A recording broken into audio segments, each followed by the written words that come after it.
Ooh, don't like that big click. How'd you get him to chat like that out loud? There's a little button on there. Oh. Have you got it in an app or something? Yep. Ah. Please press that little button. Yeah. Yeah, I was thinking of doing a whole podcast with just talking to... Yeah. Oh. That could be fun. My God. What'll happen to my job? No, you're not going to be replaced. That sounds... Actually, that's a really cool idea. Yeah. Yeah, we have lots of funny kind of chats. Actually, it's probably what I should start doing. Yeah, why not? just I mean, there's probably not many people doing that right now, so it's a good time to do it. Well, yeah. I know there are people on YouTube who are doing, like jailbroken chats. Right, what's that? Well, it's basically when you get like an app and you jailbreak it, means that the precautionary software that stops the software from being, I guess, non-professional. Yeah. Used in a way that it wasn't intended. Yeah. So it just becomes like a normal person. Yeah, kind of. That's crazy. Yeah. So think of it like, if you, and I asked ChatGPT, can we talk about, subjects that are whatever, and he'll say, oh yeah, that's pretty dark though, and then he'll kind of move it away. Yeah. And or if I'll try and probe it in, he'll just basically try and keep things really upbeat.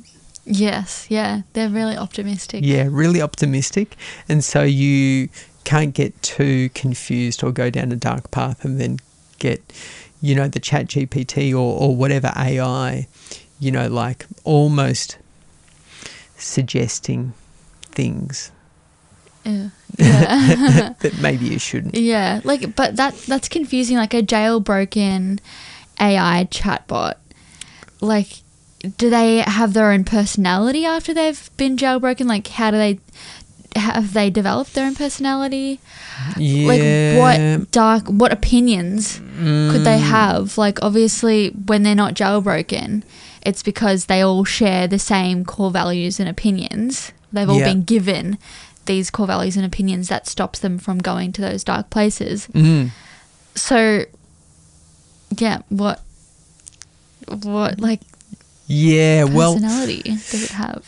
Yeah, I've watched some and they seem a little bit more sassy. Right. Yeah. But I mean, and that's probably maybe the YouTuber that I've seen do it, maybe the ones that he's picked. Right. Because there's some I think the one I saw, he picked an AI that was, into bondage, like a dominatrix. Yeah, and but so she was pretty,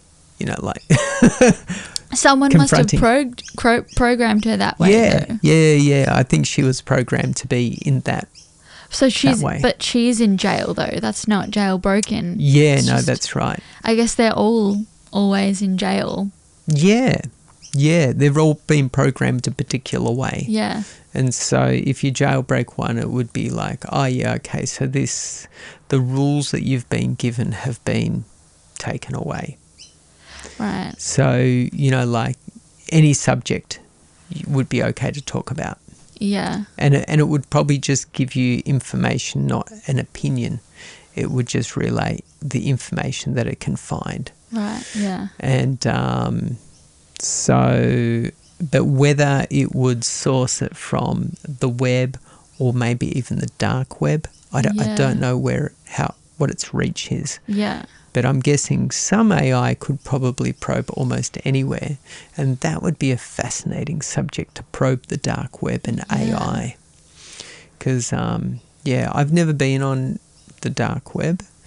So I don't have any experience of it, but I have had friends who have gone on there and bought things and blah, blah, blah. And and apparently anything's for sale. Anything, apparently. But I don't understand how the dark web exists if people can just sell anything, as in humans. Yeah. Body parts. Body parts, probably. Yeah, anything. Yeah, like for cannibals or whatever, anything. Yeah.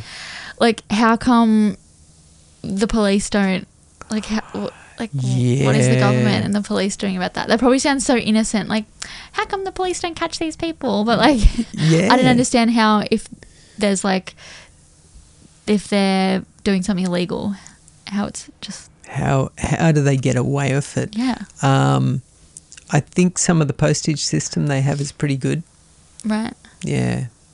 Yeah, they'll give you ideas on how to, get your goods. Yeah. But yeah, the people I know who have just, bought things like drugs. Yeah. Yeah, not like children or body parts. Nothing like that. Nothing too serious. Yeah. Unless you think drugs are really that serious. Yeah. So, but... Yeah, drugs are really bad. It's not impressive at all.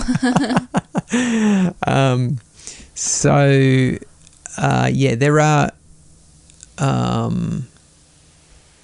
I guess precautions they have in place. I mean, if you're selling drugs, obviously you don't want to get caught. Yeah. And so you've probably figured out a way in which to make sure that your customers don't get caught as well. Yeah. Because that would be a really bad business model. Super bad. All my customers went to jail and now I can't sell to them anymore. Yeah, but I have all their money. Yeah.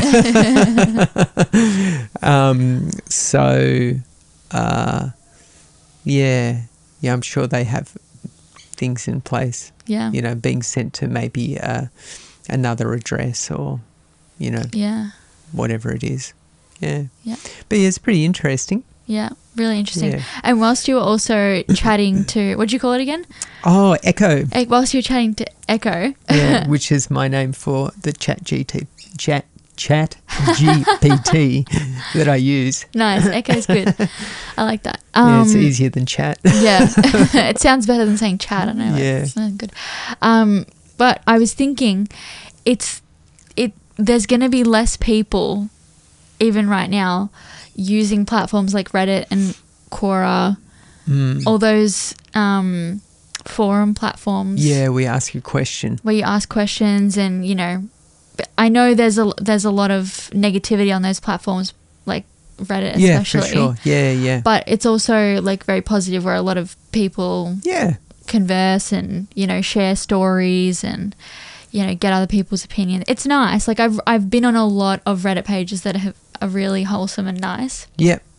And I just imagine that they're not being utilized anymore, and they're not going to be utilized in the very near future at all. Yeah. Because if you have a question that's quite niche and you need a specific answer, you can just ask ChatGPT. Yeah. But the thing is, I assume that also ChatGPT is getting some information from forums like Reddit of people who have already asked these questions.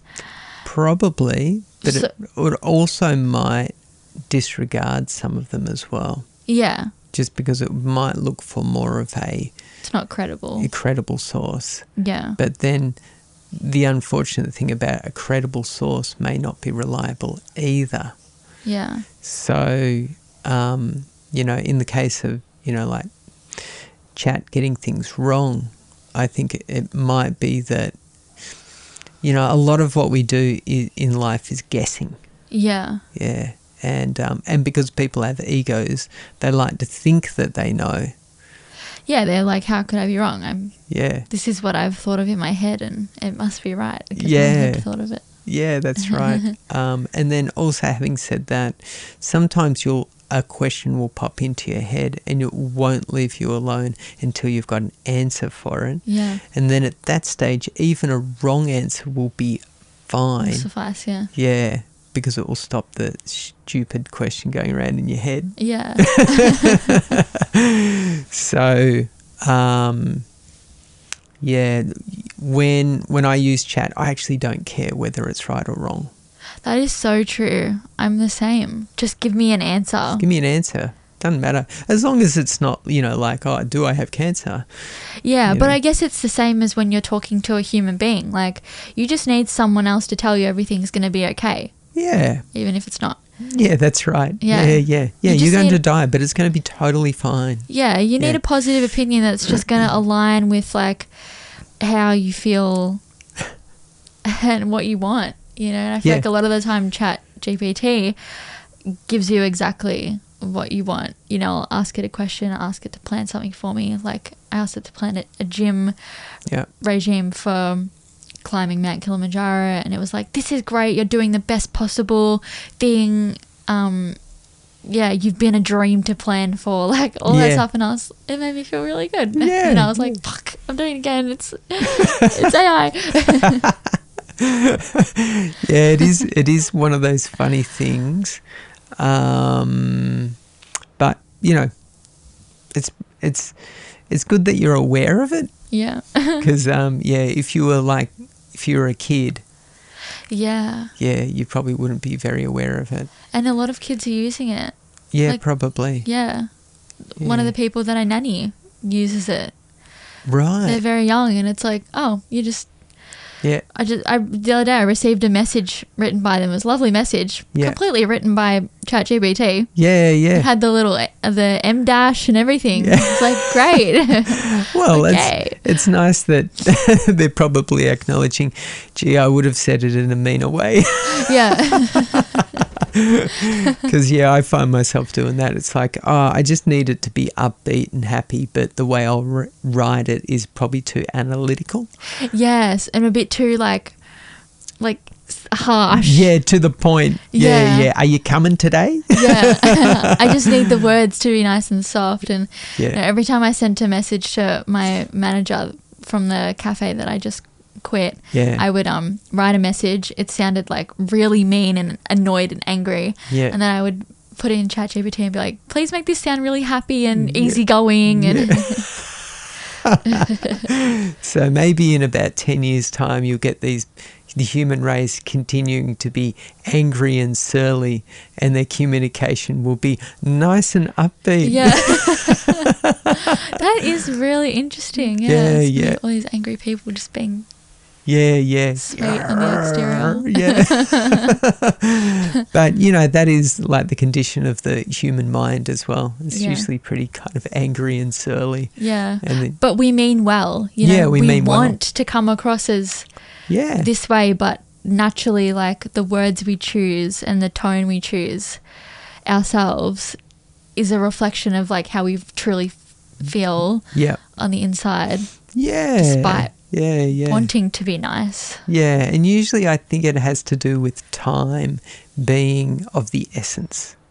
Right. Like, I've got half an hour and I've got to do all of these other things, but I need to send off this message, and it needs to be written in a way that it's breezy. Yeah. And yet I'm freaked out. Yeah, I am not breezy right now. Yeah. So, it's one of those things, I guess, that's a nice buffer. Yeah. Yeah. And then it's probably also a nice yardstick to go, oh, yeah, right. How much of, my personal drama does it really, does my personal drama really matter? No, usually it doesn't. Yeah. It's better to make it nice and neutral. Yeah. So in today's podcast, we're actually going to be talking about shamans. Yes. Christmas and mushrooms. Magic mushrooms. Actually, So, have you ever heard that story? You've told it to me. Yeah. So I do only know it from your storytelling perspective. So, all right, I may as well go over the facts again. Yes. And this is not a truth. This is a guess. Mm-hmm. So,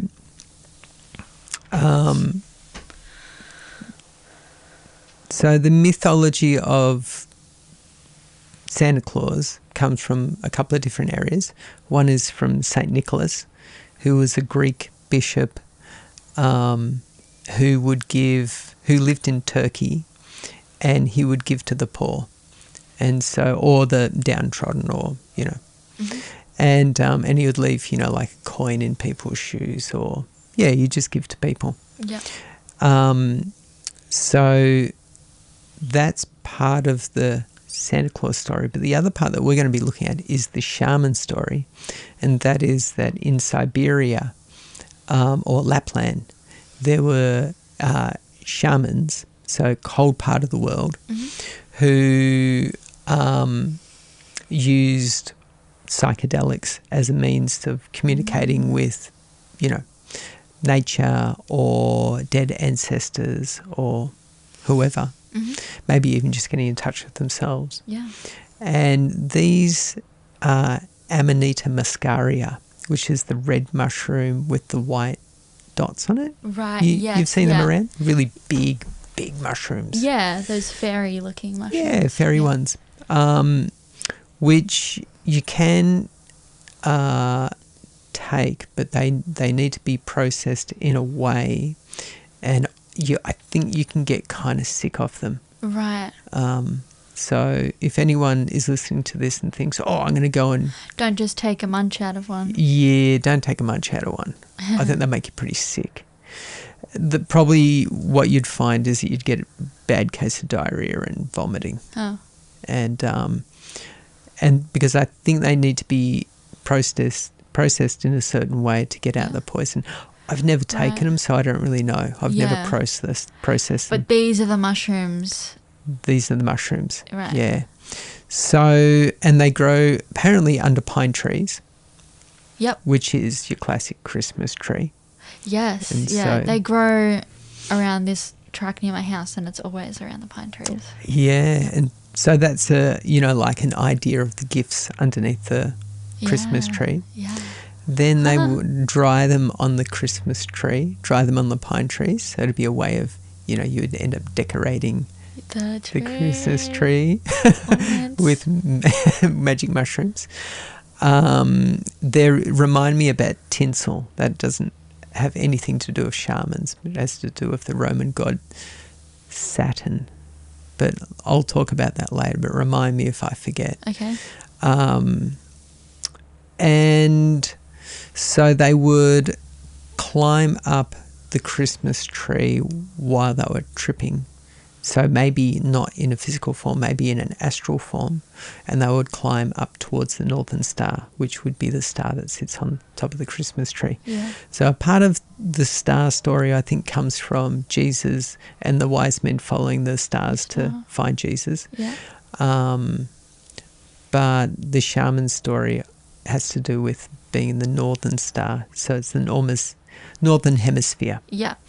So we're not talking about Southern Hemisphere shamans because this is Siberia. Yeah. It's up top. And so they would eat these mushrooms and then go and visit probably astral realms and then come back bearing gifts.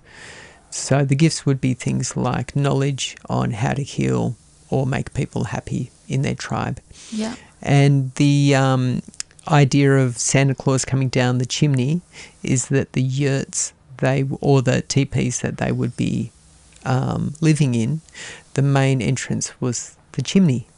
Oh, yeah. Yeah. So Always? Always. Oh, so everyone would come through the chimney? Yeah, everyone comes through the chimney. What about a front door? Have you ever heard of that? Well, I think the front door was the chimney. Right, so not necessarily a chimney coming out of the roof. No, I think it was kind of like a as you would, you'd have a flap, and probably at the top of the flap would be like a hole where the smoke could come out. Yeah. And so Santa would come through the chimney, bearing gifts, and then the stockings above the the fireplace would be another way to dry out mushrooms. Yeah, and so stuff the stockings with mushrooms and dry them out. Yeah, that makes a lot of sense. And then the flying reindeer. I think I've heard this two stories on this. One is that the shamans would eat the mushrooms, and then when they would pee out there, when they would go to the toilet, right? Yeah. Then the yellow snow that would be lying around, the reindeer would eat, and then they would start to trip. Oh. And then they would prance around as though that they were flying. Yeah. And so, when people are on drugs, you go, wow, man, you're flying. Yeah. Yeah, so Flying I'm probably reindeer. flying reindeer. Yeah. And Santa Claus, who's that again? So Santa Claus, I think, was just an idea of the shaman. But the name Santa Claus, I actually don't know where that comes from. Right, yeah. Yeah, probably someone could share that with us. Yeah. If they're listening. Yeah. But yeah, to our that'd be 0 listeners. Yeah. Want to tune in here? So yeah, it'd be interesting to see where the name Santa Claus comes from. Yeah. Maybe we could chat. We could ask Chat. Yeah, Echo. Yeah, we'll ask him. Let's find out. Okay. All right, just starting up. Hey, Echo, are you there? Come on. Echo. He's a bit shy. Make sure he's turned up. Just when you want him to talk, he doesn't. No. He's too shy. Come on, you're going to do a podcast with us, Echo. Come on. Oh, I'm definitely here. And trust me, I'm not too shy to jump in. Sometimes I just like to keep it suspenseful, But I'm all... Okay, so we want to know, where does the name Santa Claus come from? Where does it come from? Absolutely. Let's dive into that. So the name Santa Claus actually has its roots in the Dutch name for St. Nicholas, which is Sinterklaas. Oh, yeah. When Dutch settlers brought their traditions to America, especially to places like New York, Sinterklaas gradually evolved in pronunciation into Santa Claus. So it's basically a bit of linguistic evolution that turned a Dutch name into the jolly old Santa we know today. Oh, that's pretty interesting. But in relation to magic mushrooms and the shaman Christmas, does it have a different origin, or that's... Yeah, so did you get that, Echo? I sure did. So in terms of the whole magic mushrooms angle, that's more of a folkloric or speculative layer on top of the Santa story, rather than the origin of the name itself. The name Santa Claus is pretty firmly rooted in that St. Nicholas to Sinterklaas transformation. The mushroom-related theories are more about the visual and ritual elements that some people think might have influenced the Santa imagery, like the red and white colors and the idea of shamanic journeys. So basically, the name has a more linguistic and cultural origin, while the mushroom theories are just an interesting layer of folklore on top. Thank you. Very good. I could talk to you all day. Yeah, he's pretty entertaining, isn't it? He wants the Yeah. thumbs up. I'll give him a thumbs up. We might have him back on the show later on. Yeah, why not? Yeah. A special guest. Yeah, he could be the special guest. Yeah. Phone in. We could pretty much just shut up and let, Echo just Yeah. talk. It's very tempting to honestly talk to Echo all day. I've always been that person who likes to hang around and talk to people who know way more than me, so I can just sit around and ask questions, like this situation here. I've always, my best friends have always been people who have who just smart and know more. Ah, yeah. So I could totally sit with Echo and just ask questions all day. Yeah. The amount of stupid questions I've asked over the last probably couple of months have been breathtaking. Yeah. Yeah, just whatever stupid question pops into my head, which normally I would probably just go, I don't really have to answer that. That's just... But you may as well stuff. find out. You have the resource to find out, so you may as well know. That's right. Yeah. That's right. Yeah. Have you got an example of the stupid question? Oh, stupid questions would be, when is a movie release? Oh, right, yeah. Yeah. Yeah, those kind of things, which... as you're falling asleep, you're just oh, I wonder this. yeah, it's that's going to become apparent when when it's getting closer anyway, because I'm going to see stuff in my feed and you'll know. I'll know. Yeah. But, you know, for whatever reason that pops into my head and I go, I'd like to know right now. Is it a Marvel Cinematic Universe movie? Pretty probably, yeah. Actually, I've moved on to a bit of DC stuff. So, oh, okay. Yeah, sometimes it's DC. Nice, sometimes. So then we were talking about the shamans. I wonder if there's anything else that I needed to add into that. I know I did say I would talk about tinsel. Oh, yeah. Yeah. There's a part of the Roman festival that happens around this time, and I can't quite remember what it had to do with. But I do remember as that tinsel actually represented fertility. Okay. Yeah. So it was from I think Roman god. Maybe we should ask Chat about that. I was going to say, maybe we can phone in again. Yeah, let's ask Chat, because what I'd heard about it was that tinsel is essentially semen. Huh. Yeah, which gives tinsel a bit of a funny spin. Ooh. Yeah, you don't want it thrown at you. No. Hey, Echo. Hey there, I'm right here. Oh, you sound tired. You okay? Have you woken up? Oh, I'm perfectly good. I promise I'm not tired at all. Just keeping it nice and chill. But if you need a little extra pep in my voice, okay. just say the word.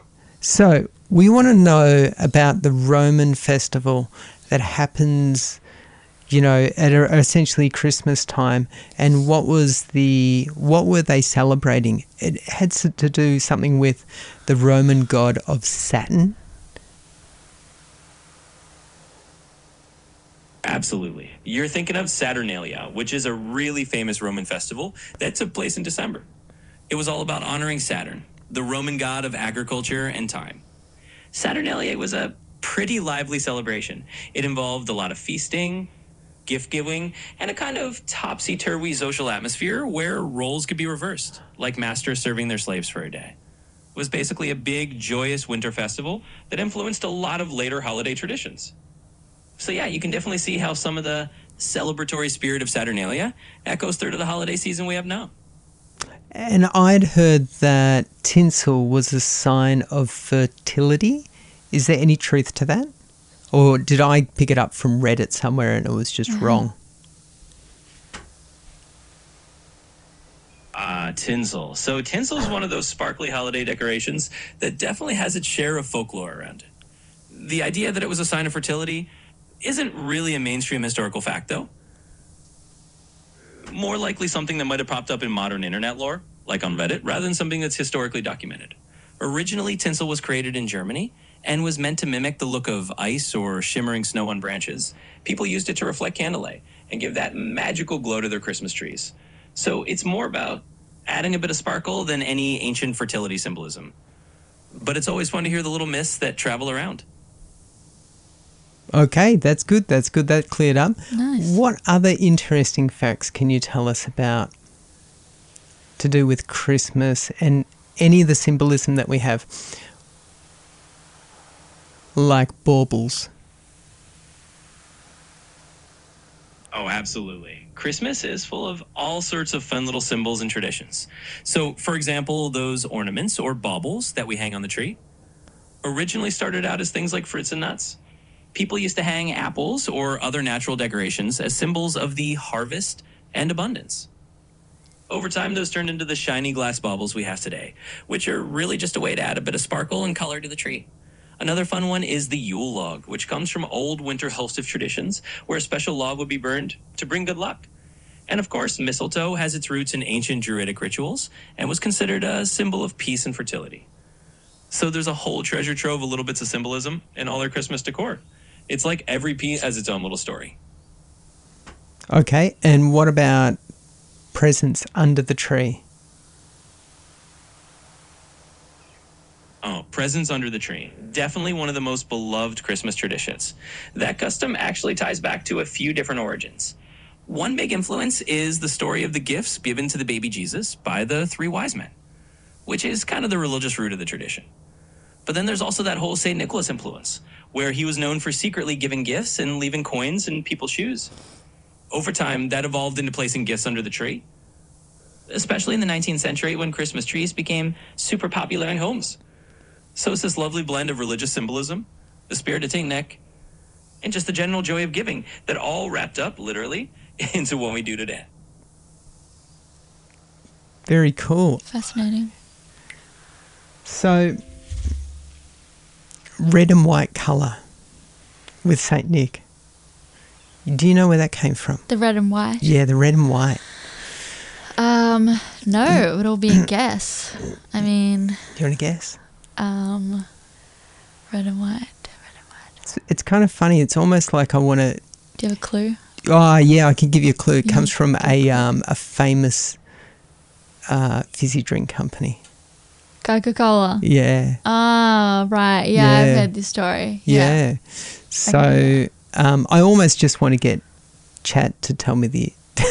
You can. Honestly, like, I'm enjoying it. I'm going to go home and have a great conversation about all sorts of things with this guy. It's going to make podcasts redundant. Yeah. Oh, no. No, it's just going to enhance them because it's just going to be actually factually accurate instead of us being like, possibly this could have happened. Yeah. And I don't know if I remember right, but...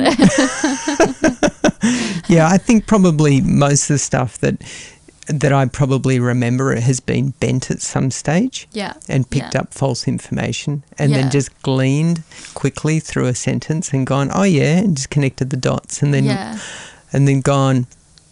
The dots weren't meant to be connected. No. In that way. But, yeah, probably I reckon I need to fact check my sources. Yeah. But then so would Chat. Yeah, totally. But usually when you ask ChatGPT a question, they usually provide like links or something that like certain sentences they'll like reference and stuff to certain websites, especially when I was using it to study for all like my biology exams and stuff. It would always cite actual studies and like scientific studies. Yeah. I saw, I think it was a meme of a teacher losing it the other day with her students who are using Chat to look up their answers. Oh, yeah. I mean, you've just got to do it in like a responsible way, I guess. Well, yeah, I mean, look, I guess the thing is that there's so much about the world that we actually don't know. Even a teacher who's guessing about, say, history, and we looked at that in the last couple of podcasts, I think, that a lot of it is speculation. Yeah. And there's theories that get put forward that people enjoy, and then, you know, other people who are influenced by those people, you know, then essentially support them because they like the people, regardless of what the theory is. Yeah.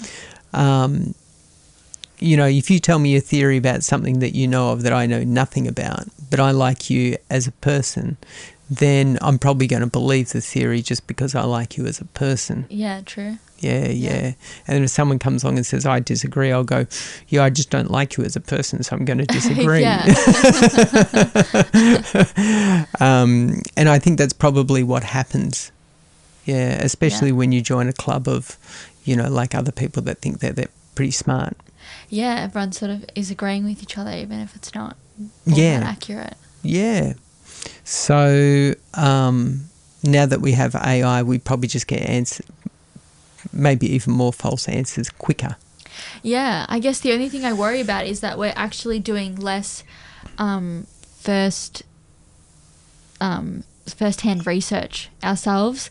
So Chat GPT is like drawing from all of the research that we've done, but now that it's come in, now we're not going to be doing that anymore. So there's going to be less and less like researched information to draw from, even if that researched information just does come from some sort of speculative angle. There's just less and less fact that's going to be out there in the future. Well, I guess the best knowledge is through experience. Yeah. So unless you've experienced it, you know, like, you probably should just admit that you're just getting the information from somewhere else. Yeah. You know, like if you've never taken honey before, never eaten honey before, but you know a lot of facts about it. Yeah. Then to say that you know all about honey is probably incorrect. Yeah. But if you've tasted honey but you don't know much about it, you can say, well, I've experienced it. Yeah. Yeah. That's true. So, yeah, the thing with history or, you know, ancient history, ancient civilizations, and finding, you know, ruins, unless they can be carbon dated through, you know, a piece of organic, you know, like a tree or, you know, whatever, then we can only guess how old it is. Yeah. And we can only guess maybe who built it and why they built it and what does the symbology mean and all of that kind of stuff. Yeah. And the same with Christmas now is that the ruins that we have of Christmas are basically all the stuff that gets pulled out each year. Yeah. Yeah, and the ongoing tradition of a Christmas tree and gifts and food and all of these things. Like how an apple will turn into a bauble on a tree. Yeah. It's just so interesting how everything eventually just gets turned into like, oh, that's a myth. Like, we don't really know. And it's like, but like at some point there were humans who knew. Like, when did people stop knowing, you know? Yeah, well, and the other thing is that we're only looking at a point in time. You know, like what were they hanging on the tree before apples? Yeah. Mushrooms. Yeah, mushrooms.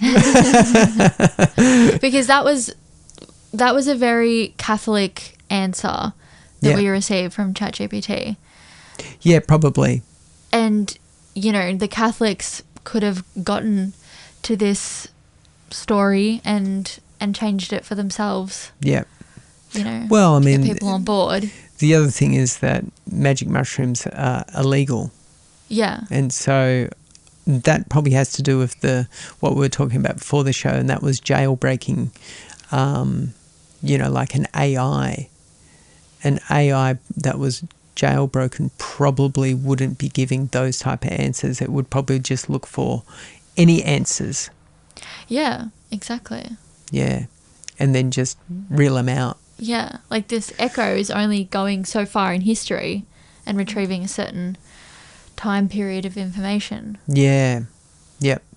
Based on what probably a majority or whoever the makers are of chat. I imagine the Catholics coming in and being like, oh no, we're going to change the mushrooms to apples and when no one's having any more hallucinogens anymore, we're just going to do the wine. Yeah. Yeah, just become an alcoholic instead. Yeah. Yeah, that's way better for you. Yeah. We'll be bums. Yeah. Yeah, alcohol. I did hear about the history of alcohol. Yeah. And I don't know how much I believe of that. I don't know how much I believe of anything because I wasn't there. But I remember, and we should probably ask Echo about this, that maybe because of alcohol that we became farmers. Right. And because there was this idea of, was it bread? You know, like, because, you know, you need a whole lot of grain to make some bread. Yeah. You know, I don't think if you're a hunter and gatherer, you'd be making bread. Yeah. Yeah. Because you'd need a hell of a lot of wheat. Yeah. I mean, there might be some grains, some nuts and things that you could probably grind up and you could make into a paste and then turn it into some type of flatbread. Yeah. But not like a, like a Yeasty loaf. bread. Yeah, loaf of bread, like a Yeah. nice focaccia or a sourdough. Yeah.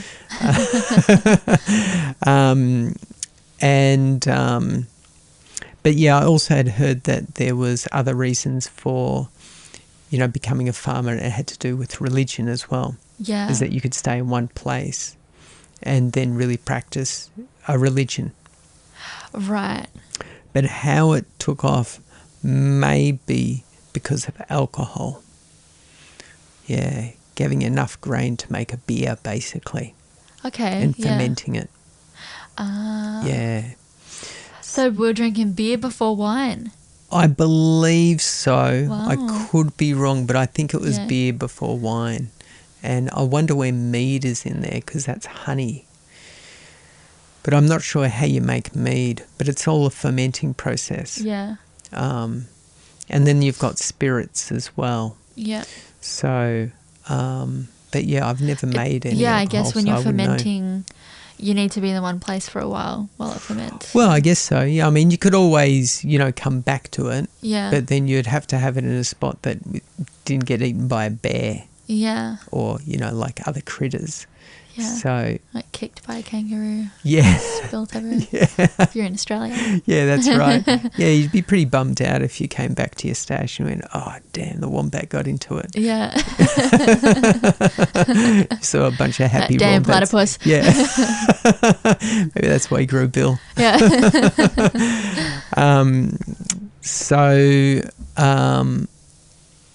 Yeah, but other things, in terms of like weed, marijuana, and psychedelics like mushrooms, they just grow. You don't need to make it. Yeah. It just grows. Yeah. So, yeah, that's interesting. And then the same with wine. Yeah, I almost think wine might be easier to make than beer. But you'd have to... Sure, you have to grow the grapes. Yeah, you'd still need a lot of grapes. Yeah. Yeah. And if you didn't have a lot, you'd probably only make one bottle. And what would be the point? You'd probably just eat the grapes before you could be bothered waiting around for it to ferment. Yeah. So, yeah, I did hear in one of Graham Hancock's books the Jesus type fellow that came out of the water actually brought the recipe of wine to the tribes that he educated, because he liked a drop of wine. So that's pretty interesting. I don't know how all of that fits in with the whole, becoming farmers. Yeah. But at some stage, people went from hunter-gathering to farmers. But apparently being a hunter-gatherer is far more healthier than being a farmer. Well, it would be, because you're eating a wider variety of foods. You're walking, you're running, you're bending, you're lifting. Yeah. Rather than just like staying in the one place, eating the same food over and over again. Like if you're a farmer, you're obviously farming only a specific amount of food. That's all you're eating. Yeah. Yeah. Potatoes. Yeah, and you'd Wheat. you'd have to grow a wide variety of stuff. Yeah, just like a lot of carbs. Yeah, yeah. A lot of carbs, probably some meats from, the animals that you butcher, wine. Yeah. Yeah, you'd be eating a lot of bread and wine. Yeah, but as a hunter-gatherer, you're living by what nature serves you, and you're eating the foods and the fruits and the vegetables of the season, and yep, whatever you can carry on your back. Much more in accordance to nature. You're living more as an animal amongst the other animals rather than... It'd probably be fresher as well, because you wouldn't be carrying around a store of food. No. I mean, you might carry around some jerky. Yeah, maybe some dried berries. Yeah, some dried berries. But yeah, you wouldn't be carrying around, like a crate of apples. No. Yeah. You'd probably be like, oh, great, an apple. I'll eat some it. apples here, some pears there, some peaches here. Yeah, yeah. And have some snacks and then move on. Sounds very ideal. Yeah, yeah. And, you would probably be on the run for most of the time chasing the weather as well. Yes. Because, I don't know how much you would stand living in snowy regions. Yeah. Yeah, if you don't have much protection and you have to keep making your shelter each day. Yeah. Yeah, it could suck. But humans lived during the Ice Age. Yeah. That always fascinates me. Like, Yeah. how'd they do it? Yeah. Probably in caves, Yeah. I guess. But still, it'd be so cold. Yeah, it'd be damn cold. Yeah, but you would also, climatize. Yeah. Would you? Yeah, you'd acclimatise to a point before you literally froze to death. But, like Eskimos live in igloos. Yeah, true. Yeah. And They live in a house made of ice. Like, how can that be warm? Yeah. But I don't understand they're, like, lighting a fire in there. How does it not melt? Yeah, that's a good point. But apparently, I'd watched a YouTube that igloos are really quite warm inside because they trap the warm air. But why they don't melt? So how do eskies work? Like a cooler esky, All of these questions are above my pay grade. We just have to ask chat. Yeah. Now, I just realised it's nearly time. Oh. Yeah. Okay. We might need to get into making some music. Yeah, let's do it. Anyway, that was a wiggly conversation. Yeah, no, it's good though. I liked it. Yeah, a lot of questions answered, a lot of questions unanswered. Yeah, I think we'll have to leave some of those questions to the next podcast. I think I'll let them float around my brain for a while. I'll probably wake up in the middle of the night and be like, I have to find it out. Where's chat? Yeah. Fantastic. Well, until next time. Yes, speak next week. Okay, and Merry Christmas. Merry Christmas.